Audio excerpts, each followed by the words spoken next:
The IEBC has always been persistent that all forms of voter registration will end once the current phase of mass voter registration is complete. Activist Okiya Omtata, however, differed with that view and instead relied on the letter of the law, the Elections Act. So under the statute, the addition of people into the principal register should terminate on May 7th. The Commission did not object to this argument or present any alternative view, only saying this.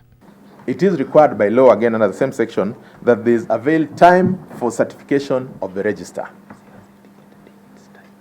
It is required again that there is availed time for the audit of the register.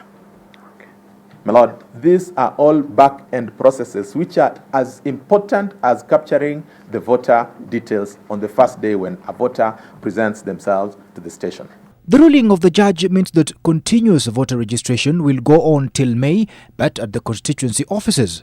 From the submission tendered on behalf of the first respondent, there is no evidence that the voter registration will be closed anytime soon. What was to end was the initiative rolled out to reach as many voters as possible called mass voter registration. Or still, IEBC will still have to go on with the mass voter registration for 3 more days, despite its claims that it would be a logistical nightmare to extend it and that it was spending 70 million shillings a day on the exercise and would need more money through parliamentary approval. The respondent, that is Independent Electoral and Boundary Commission, is hereby directed to continue with mass voter registration up to 19th of February 2017 at 6 p.m., after which it shall stand closed. It was the mass voter registration that Omtata had wanted the IEBC to go on with until May. He says it has been more effective than the continuous voter registration, which has been restricted to IEBC's constituency offices and which he says are far and not serving the best interest of the voter. The mass voter registration, he says, has been more widespread and there has been more mobilization by the IEBC. Now, this firefighting solution has not extinguished the fires of non-registration because it is still at the grassroots level. The Commission, however, says that mass voter registration is only an initiative and holding it periodically is the best it can do. It is not in the place of the IEBC, the first respondent, to force people to register as voters.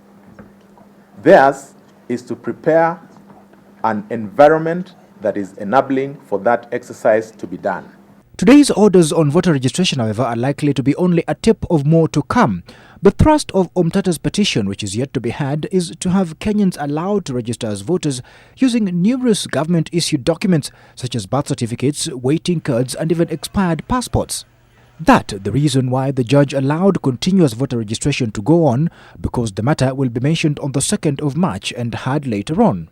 The ruling is a victory to the activists and many Kenyans who probably did not have their documents ready for the registration, but it is a big blow for the IEBC, which says that it wanted to have a register ready and audited long before the elections. Those people include 3,000 in Mombasa who just got their IDs today. There were still some people queuing to register today at various registration centers visited by NTV, with the knowledge that it was their last and only chance to participate in the August polls. Andrew Ochieng, NTV.